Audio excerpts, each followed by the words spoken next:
passer la parole à Emmanuel Lamy, le maire de Saint-Germain-en-Laye, pour ouvrir les travaux de ces rencontres économiques. Je suis, comme un certain nombre d'entre vous, ce qu'on appelle un baby-boomer. Et l'automobile, c'était l'accès à la liberté.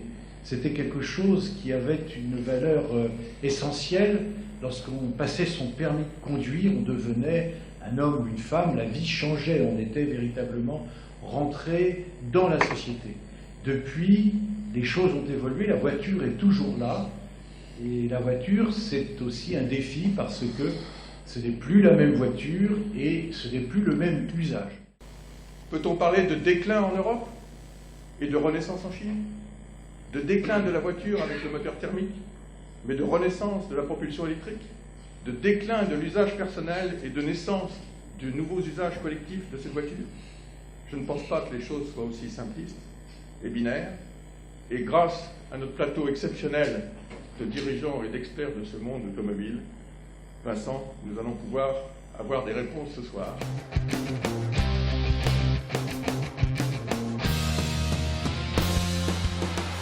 Trois enjeux de ce marché mondial. C'est d'une part cette forte disparité avec une très forte croissance de l'Asie qui va représenter 70% de la croissance des 10 prochaines années dans le monde. Alors c'est facile de voir ce qui est à l'origine de cette croissance. Pour 100 Européens, vous avez un équipement de 55 voitures, 100 Américains, 85, 100 Chinois, 5. Donc ça montre le progrès possible. Le deuxième enjeu est celui de l'urbanisation. Très récemment, je crois que c'était il y a 2 ans, on a, sur la planète, franchi le cap des 50%, plus de 50% d'habitants des villes. Et effectivement, en Chine, on s'aperçoit que les énormes mégapoles changent radicalement le mode d'utilisation de la voiture. Donc voilà le deuxième enjeu. Et le troisième, c'est celui du CO2, puisque nous avons des normes de plus en plus contraignantes. Pour fixer les idées, en Europe, nous sommes en train de franchir le cap des 130 grammes de CO2 au kilomètre. C'est la nouvelle norme. Et puis en 2020, nous aurons une norme à 95 grammes, donc une très forte décroissance des émissions. Et cette tendance que nous observons en Europe, elle va être suivie par la Chine et ensuite par les États-Unis. Le premier axe stratégique, c'est la montée en gamme, la différenciation des marques. Alors vous avez pu le constater, puisque maintenant on voit les modèles sortir. Nous avons d'une part la marque Peugeot, avec une montée en gamme homogène de l'ensemble des modèles. Prenez la 208, que nous avons sortie l'année dernière, avec les versions XY, GTI. Vous avez la nouvelle 308 qui vient de sortir, et je vous encourage à essayer, parce que l'essayer, c'est l'adopter. Vu le saut en qualité perçue, qui fait que sur cette voiture, franchement, nous n'avons pas à rougir en termes de qualité de ce qui se passe chez certains concurrents allemands. Donc, la 308, et puis nous avons sorti également le petit crossover urbain, le 2008, qui est un grand succès, au point que nous avons été obligés de doubler nos équipes à Mulhouse pour le fabriquer. Et ceci est emblématique de la montée en gamme de Peugeot, qui est connu pour sa robustesse, son plaisir de conduire, son élégance. Et je pense que nous sommes sur la bonne voie. S'agissant de Citroën, vous savez, Citroën, c'est une marque un peu schizophrénique historiquement. Il y avait la DS et puis la 2 chevaux en même temps. Donc, en s'appuyant sur les chromosomes de cette marque, eh bien, nous avons lancé DS avec DS3, 4, 5 et DS que nous lançons en Chine comme une marque à part entière à partir de l'usine de Shenzhen. Et cette marque, eh bien, c'est le luxe à la française, Luxury from Paris, chez les Chinois. Et ça démarre actuellement très bien.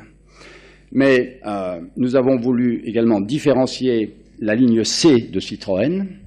Et la ligne C de Citroën, on va en faire une ligne plus humaine, simple, astucieuse à utiliser, en grande partie pour d'ailleurs les clients urbains, et ce qui va nous permettre de couvrir un meilleur territoire en différenciant les différentes marques. Et je dirais que la ligne C, eh bien, elle verra l'année prochaine le premier véhicule qu'on a vraiment travaillé dans cet esprit, qui a été présenté au Salon de Francfort sous le concept Cactus, Donc une voiture extrêmement connectée et qui aura un style, je dirais, assez clivant. Alors je pense que, vous savez, elle ne laissera pas insensible, et ce qui me va bien d'ailleurs, parce que, je dirais, être moyen, ça ne marche pas avec une marque. Il faut effectivement bien viser ses clients et leur plaire, ce qui sera le cas. Donc voilà ce que nous faisons dans le premier axe stratégique qui est ce renforcement, cette montée en gamme et différenciation de nos marques pour occuper tout le territoire. Le deuxième axe, c'est l'internationalisation. Nous enregistrons de très beaux succès en Chine. Nous avons 2 joint ventures. Une première joint venture depuis 20 ans avec le groupe Dongfeng, dont on a peu parlé dans la presse récemment. Nous avons la plus grosse usine que nous avons dans le monde, puisqu'on a inauguré une nouvelle tranche de cette usine au mois de juillet, et elle va avoir une capacité de 750 000 voitures. On parlait de Poissy, c'est de être en capacité à peu près 3 fois la capacité de l'usine de Poissy. Et nous avons de vrais succès puisque nous doublons la croissance de part de marché en volume de vente. C'est-à-dire que je vous parlais d'un marché qui croît à 16-17%, et nos ventes depuis le début de l'année sont simplement à un rythme de plus de 30% de croissance. Donc les choses vont plutôt bien en Chine, d'autant plus qu'avec la deuxième joint venture que je mentionnais tout à l'heure, eh bien nous lançons la ligne DS qui est une marque en Chine. Alors avec tout cela, nous pensons que notre part de marché, notre part de vente hors d'Europe, qui était de 1/3 en 2009, elle est cette année, en premier semestre, de 43%, elle sera de 50% en 2015, et puis nous allons continuer à internationaliser le groupe. Le troisième axe, eh bien, c'est le plus douloureux, et c'est celui dont on parle beaucoup, et c'est celui du redressement de nos activités européennes. Puisque dans un effondrement du marché, donc de plus de 25%, qui est supérieur pour nous généralistes, il faut avoir en tête que sur un pays comme l'Espagne, le marché s'est écroulé de 60%. C'est-à-dire là, on vendait 10 voitures, on n'en vend plus que 4. Le marché italien a perdu 50%.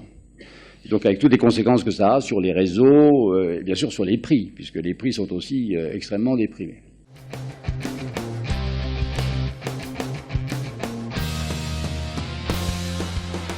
Je voudrais commencer par peut-être un paradoxe, c'est que nous ne faisons pas le même métier. Philippe a le talent de développer des voitures et il a le plaisir d'avoir plusieurs millions de clients. Moi, je ne fais que développer des composants, c'est-à-dire que des produits, des briques technologiques que PSA ou d'autres constructeurs va utiliser dans ces voitures, et je n'ai que 10 clients. Donc, avoir 3 millions de clients et avoir 10 clients, je vous garantis que ce n'est pas la même chose. Donc la croissance de 10-15% qu'on a vue ces dernières années va se poursuivre dans les années qui viennent. Et contrairement à d'autres pays comme l'Inde, où la croissance n'est pas totalement linéaire, ces dernières années, la croissance en Chine a été totalement linéaire.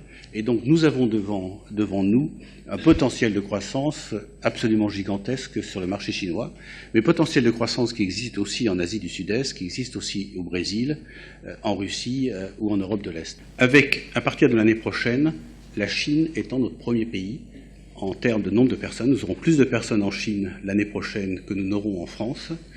Et le chiffre d'affaires pour Valeo en Chine sera supérieur au chiffre d'affaires français en 2016 probablement. Et ça ne veut pas dire qu'on a baissé notre production en France.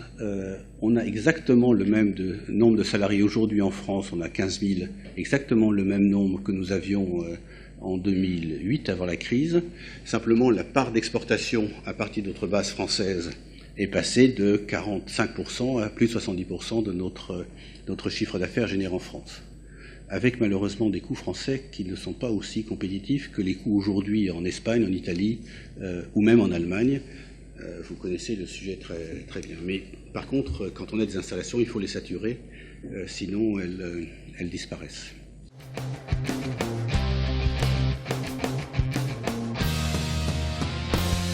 J'ai la chance d'avoir un groupe qui, d'un côté, est plus connu pour ses poubelles, alors que ça représente 500 millions de chiffre d'affaires, et là, j'ai 10 millions de clients, 100% de part de marché à Saint-Germain-en-Laye. Avec des poubelles intelligentes. Et de l'autre côté, 5 milliards, je dirais moitié-moitié, réservoir d'essence et pare-choc, équipement de carrosserie. Il y a 2 points qui sont et que je vois. Le premier, c'est que ce métier de l'automobile, grâce aux constructeurs, est un métier de l'excellence industrielle. On a besoin de nos clients pour être un aiguillon de progrès, et c'est extrêmement important. Et la flexibilité, la compétitivité, l'adaptabilité est extrêmement forte. Je suis totalement d'accord avec Jacques. Si vous êtes le numéro 1 mondial, parce que vous avez 90% de part de marché en Europe, vous êtes mort dans 5 ans. Il faut être dans les 3 premiers, dans toutes les régions du monde. Et en ce qui concerne aujourd'hui des marchés qui croissent très fortement comme la Chine ou l'Asie, c'est la course. Chez Plastic Omnium, nos produits sont des produits lourds. On ne peut pas exporter, il faut qu'on soit à 30 km de nos usines. Donc plus vite on construira des usines en Chine, plus de part de marché, on rattrapera.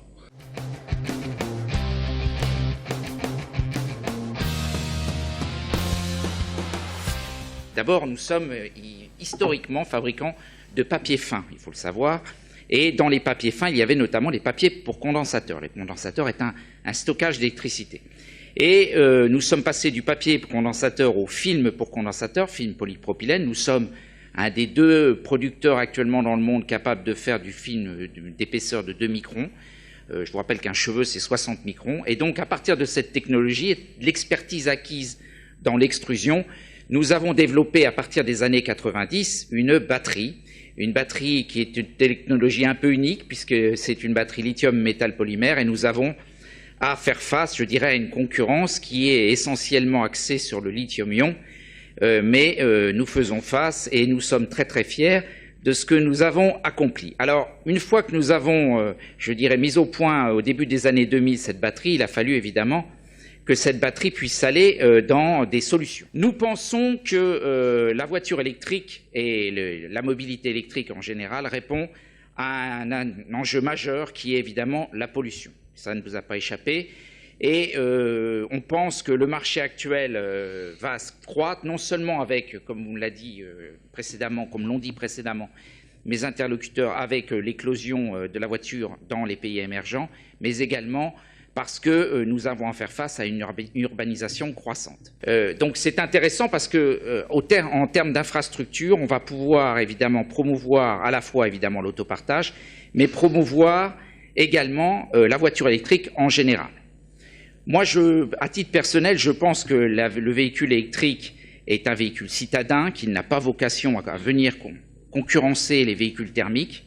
Ça, c'est un premier sujet. Le deuxième sujet, c'est qu'il est très adapté à l'autopartage parce que finalement, les usagers de l'autopartage, qu'est-ce qu'ils souhaitent?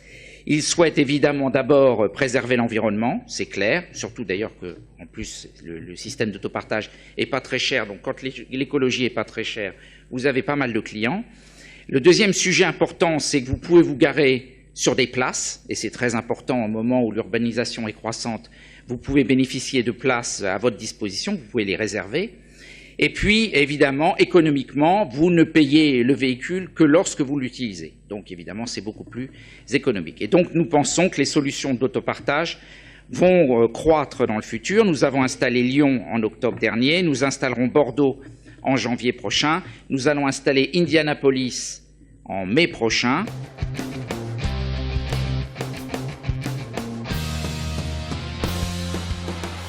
En fait, aujourd'hui, l'acte de livraison, vous fragmentez terriblement vos commandes. Si vous avez un site qui propose une livraison gratuite, alors que l'autre vous propose 4 € la livraison, vous allez sur le site gratuit, livraison gratuite, alors que vous allez commander 2 objets avec 2 commandes différentes sur 2 sites différents. Et à chaque fois, en finale, derrière, ça veut dire 2 colis qui arriveront chez vous, ou à la pharmacie, ou au kiosque de journaux, ou dans la super. Et c'est ça. Donc, voilà. Nous, notre enjeu, ce n'est que ça. C'est de faire en sorte que le véhicule qui va aller faire le dernier kilomètre de l'entrepôt jusque chez vous, jusqu'à votre boutique, soit un véhicule qui soit respectueux et vertueux.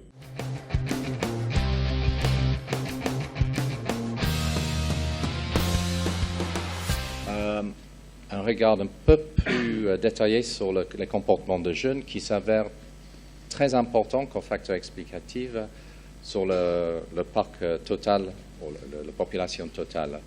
Chez les jeunes, le coût de permis de conduire, la position au foyer d'une voiture particulière, l'urbanisation et l'année de l'entrée en premier emploi sont les effets très importants. Par contre, la téléphonie mobile et l'accès à Internet, qui est souvent cité comme facteur important dans le choix des jeunes, avec un constat que peut-être les jeunes préfèrent consacrer leur revenu à une interconnectivité totale plutôt que d'acheter une voiture, n'est pas soutenu par des recherches détaillées, au moins une recherche très complète faite aux Pays-Bas. Et tous les jeunes aspirent toujours à obtenir une voiture, c'est juste devenir plus cher et plus difficile. Et ce n'est pas une concurrence probablement entre Internet et mobilité.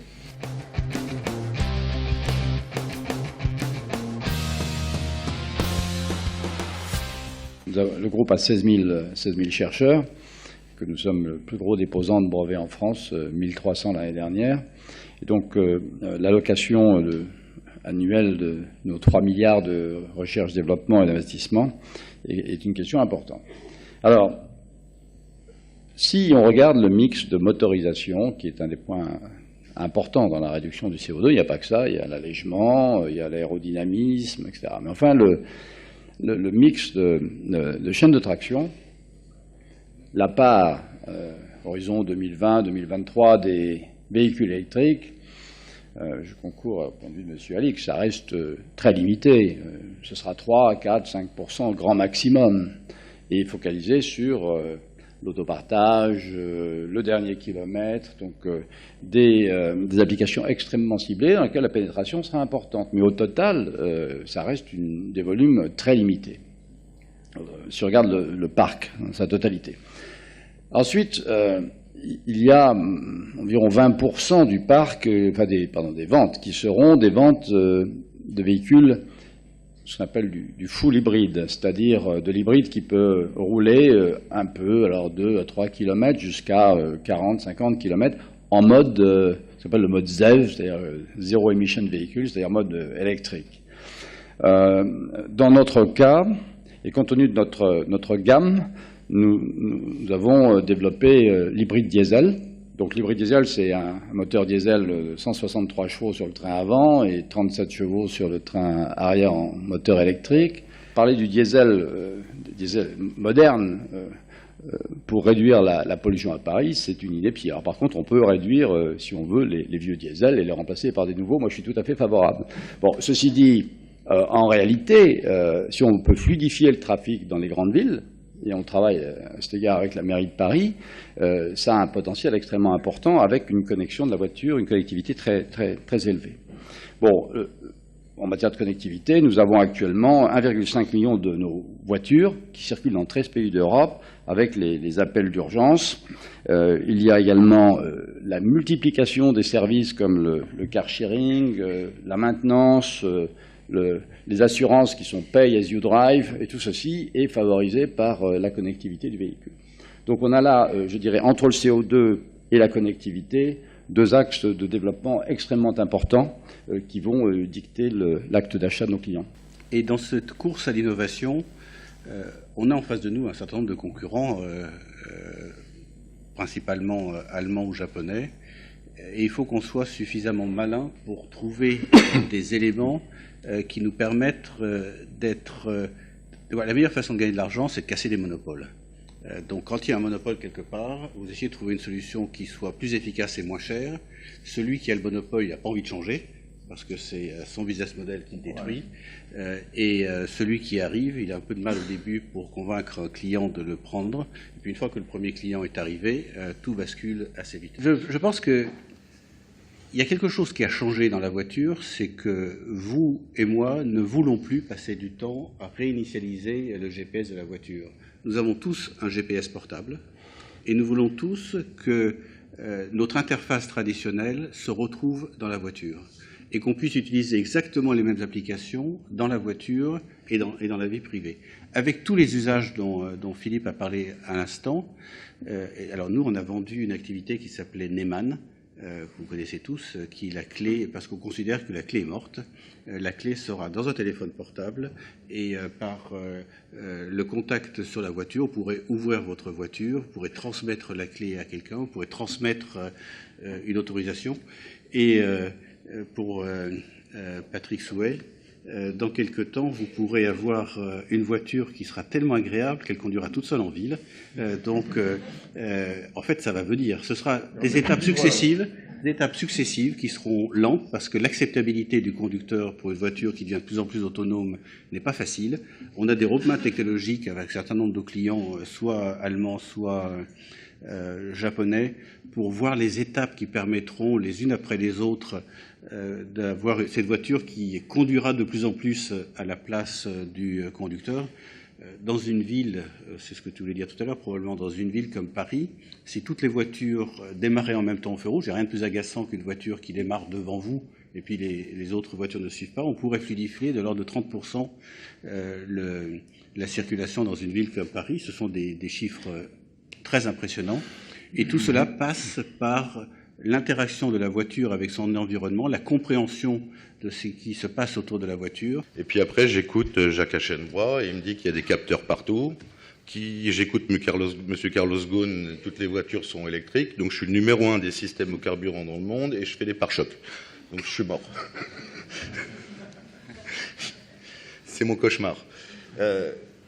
Donc aujourd'hui, je pense que dans les deux domaines où nous sommes, nous avons un potentiel de développement extrêmement fort. Je suis d'accord avec Philippe Varin, il y aura peut-être 100 millions de bagnoles en 2020 et il y en aura 2 millions électriques. Je pense que l'hybride a un très fort potentiel. Pour moi, c'est une barrière à l'entrée très forte parce que avec Stop and Start, il y a de la pression partout dans les réservoirs. Il va falloir faire des réservoirs vachement plus compliqués qui résistent et ça va créer un problème. Non, parce qu'avec Peugeot, c'est toujours moins cher. Mais à la fin, c'est que Peugeot gagne plus d'argent que Platinum gagne plus d'argent. C'est le problème. Pas le cas pour l'instant. Oui. Donc je vois un avenir dans notre domaine de système à carburant avec les hybrides.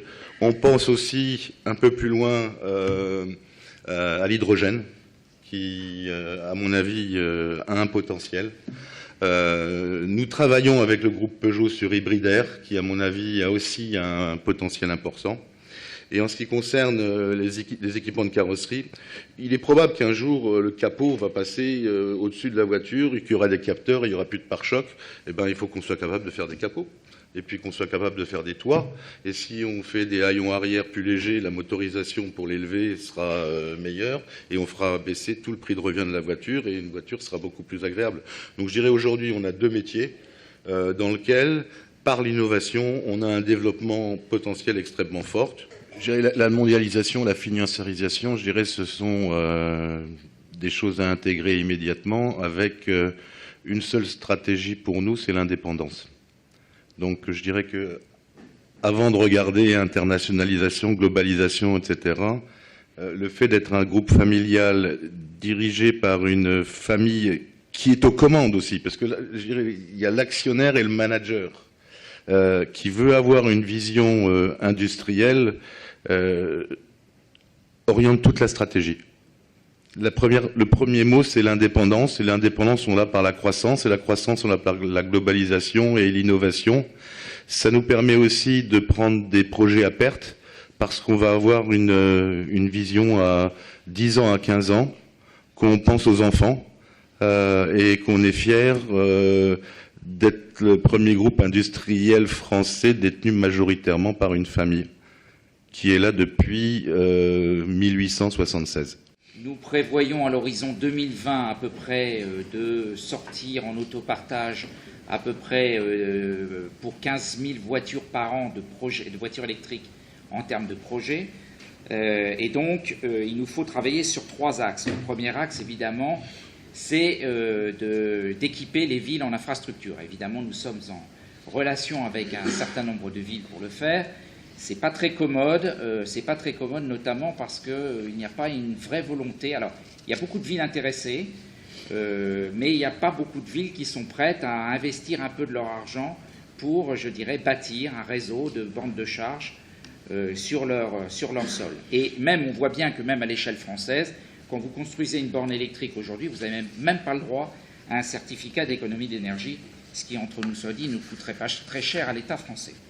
Donc ça, c'est un premier sujet, donc développer l'infrastructure. Le deuxième sujet, c'est évidemment diminuer le prix de la batterie. La batterie est quand même aujourd'hui relativement chère, il faut le dire, et nous avons évidemment avec les quantités, je dirais, l'amélioration de notre process de production, l'amélioration également,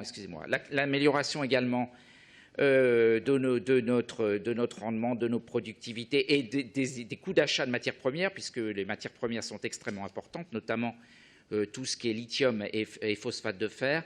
Donc avec ces améliorations-là, nous pensons que nous allons durablement diminuer le prix de revient de nos batteries.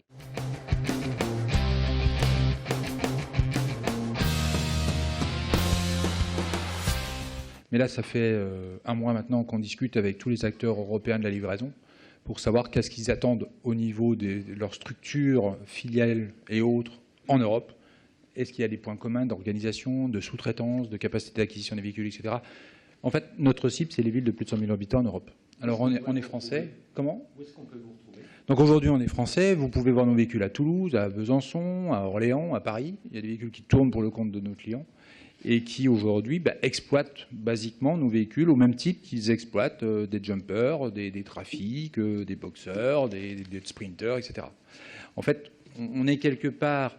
Pour vous donner une idée de taille, en Europe, on a estimé, il n'existe aucune statistique là-dessus, mais on a estimé qu'il y avait 500 000 tournées quotidiennes partant d'un entrepôt pour livrer la ville et revenant à l'entrepôt. Donc ça laisse un marché de 500 000 véhicules, remplacés tous les 4 ans. Vous avez donc 120 000 véhicules par an comme marché potentiel. Point, c'est tout. Donc ça reste un marché de niche. Donc notre enjeu, il est développement commercial, très clairement.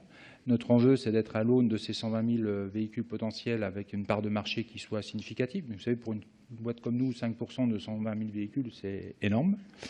Et deuxièmement, c'est, je partage un peu un certain nombre de points de vue, c'est la réduction des coûts de l'industrialisation. Puisqu'aujourd'hui, dans le cadre de notre industrialisation de nos véhicules, on est dans un monde qui est absolument différent de celui des grands acteurs de l'automobile. On est sur des marchés de niche.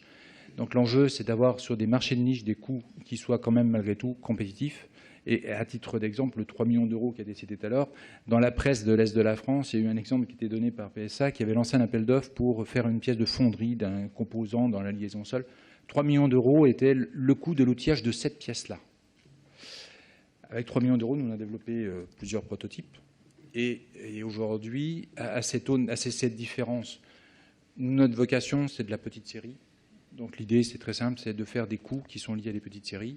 Et donc, mais par contre, notre enjeu, ça va être de réduire le coût de production de nos véhicules, de telle manière à ce que nos clients continuent à pouvoir vous livrer à 2,50 € le paquet de livraison, tout en se permettant d'investir sur du véhicule à motorisation électrique.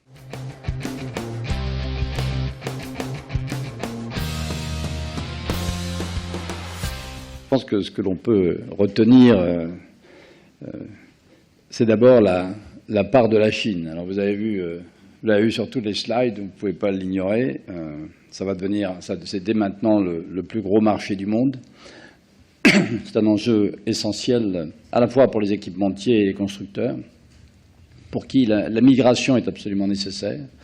Et vous avez vu les chiffres, 65% de Valeo en 2017, plus de 50% pour PSA hors d'Europe. Donc de toute façon, je dirais, c'est un mouvement absolument inéluctable.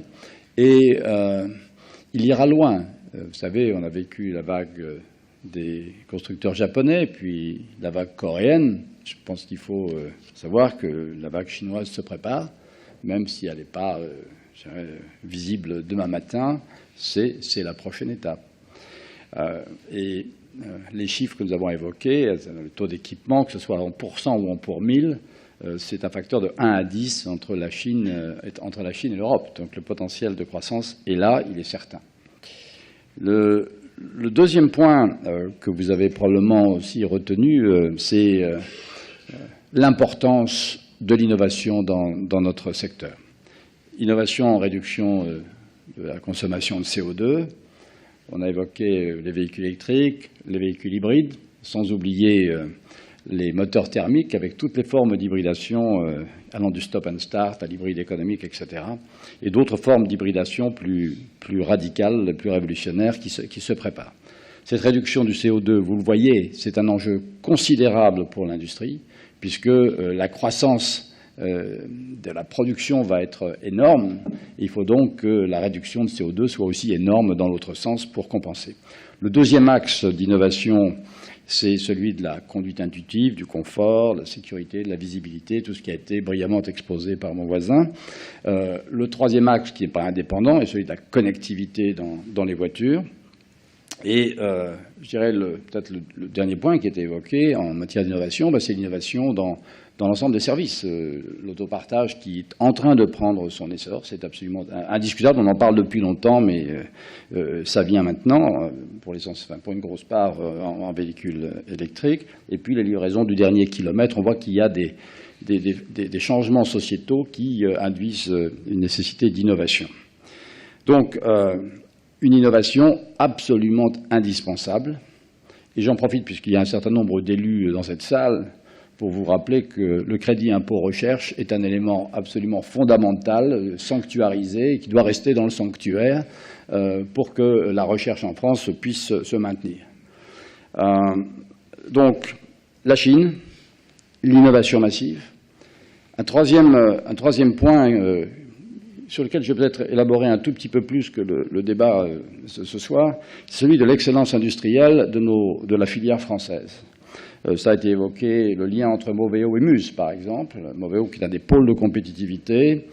Et sachez bien que, voilà, autour de cette table, nous sommes réunis dans une plateforme automobile qui réunit les constructeurs, les équipementiers de rang 1, de rang 2, pour travailler de manière conjointe à certains grands programmes. Par exemple, le programme 2 litres, dans lequel ce programme 2 litres est divisé en une centaine de thèmes sur lesquels des constructeurs, des équipementiers peuvent choisir de collaborer, et maintenant les pôles de compétitivité, ce qui nous donne une force de frappe potentielle extrêmement importante. Donc, Chine, innovation, excellence industrielle. Je crois que vous avez senti, il y a une dynamique extrêmement forte, et au-delà des exemples chiffrés qui ont été donnés, vous l'avez vu, il y a un enthousiasme de la profession, de ses membres, où qu'ils soient, qui est colossal. Alors cet enthousiasme, il était extrêmement visible chez les équipementiers. Ils sont portés par des résultats absolument mérités, bien entendu, mais absolument fracassants. Cet enthousiasme est probablement moins visible chez le constructeur que je suis, parce que nous sommes dans une période de refondation, et quand on fait les fondations, bien, on ne voit pas le ciel bleu tous les jours. Je peux vous dire que malgré les rumeurs incessantes et la pression sur laquelle nous travaillons, l'enthousiasme des équipes est absolument là et il n'est absolument pas touché. Donc voilà, c'est une industrie qui a du potentiel de rêve, de l'enthousiasme. Et je pense qu'il faut que nous développions cette image de l'industrie par rapport à ce que nous entendons trop souvent sur les thèmes du déclin.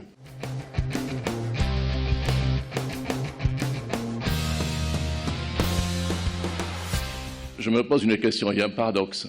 Un marché qui monte, les meilleurs producteurs pneumatiques, les meilleurs équipementiers, les meilleurs moteurs. Pourquoi l'industrie automobile française ne taille pas des croupières aux Allemands? Je pense qu'il y a un généraliste allemand qui gagne beaucoup d'argent aujourd'hui et qui, il y a 10 ans, était, lui, au bord des problèmes très sérieux également, comme l'industrie allemande. Donc rien n'empêche l'industrie française de faire sa propre migration. Et je pense qu'il y a, en matière d'innovation, en matière de force vive, d'ingénierie, des talents en France tout à fait au niveau des talents allemands. Ce qu'il faut, c'est que nous ayons aussi, de façon notre mutation stratégique, et nous ayons des conditions de compétitivité en France satisfaisantes. Oui, j'étais très heureux de voir que nos équipementiers sont très optimistes, mais je suis un petit peu surpris. Les produits chinois, justement, en matière d'équipement, ne sont pas du tout présents sur nos véhicules. Je pense qu'il y a une chose qui est claire, c'est que la logistique pour livrer nos clients est telle qu'on ne peut pas faire des livraisons sur nos produits depuis une zone lointaine. Donc on est européen en Europe, on est chinois en Chine, on est indien en Inde, on est américain du Nord aux États-Unis, et nos flux intercontinentaux ne représentent que 1% de nos volumes. Il faut savoir que je connais la production de PSA que dans les quelques semaines qui viennent, et acheminer par bateau des produits. Il faut savoir qu'on fait 6 millions de produits différents tous les jours. Donc acheminer des produits de Chine est absolument impossible. Donc on est forcément local. Pas aussi local que mon voisin de droite, c'est-à-dire qu'on n'a pas besoin d'être à 30 km de l'usine de nos clients. On a une usine en France qui représente dans son produit 45% du marché européen et qui livre dans toute l'Europe. Donc pour nous, il n'y a pas de produits... Les seuls produits chinois qu'il pourrait y avoir, c'est des voitures exportées de Chine en Europe, mais on ne livre pas de nos usines à partir d'une base industrielle en Europe. Merci pour cette dernière réponse. Eh bien, il me reste à remercier nos intervenants pour, vous l'avez dit, monsieur, la qualité de leurs interventions et la qualité des échanges que nous avons pu avoir avec vous. Mais je voudrais aussi que ces remerciements soient adressés à toute l'équipe qui nous a aidés à monter cette journée des rencontres économiques de Saint-Germain-en-Laye. Je pense en premier lieu à Karina Charly, qui est vraiment la cheville ouvrière de ces rencontres, à notre ami Jacques Parret, qui est le régisseur derrière qui a fait que de temps en temps le son marchait et la vidéo marchait aussi. Merci beaucoup et merci à toute l'équipe qui va aussi nous accueillir en haut au rez-de-chaussée autour d'un cocktail bien mérité. Merci à tous.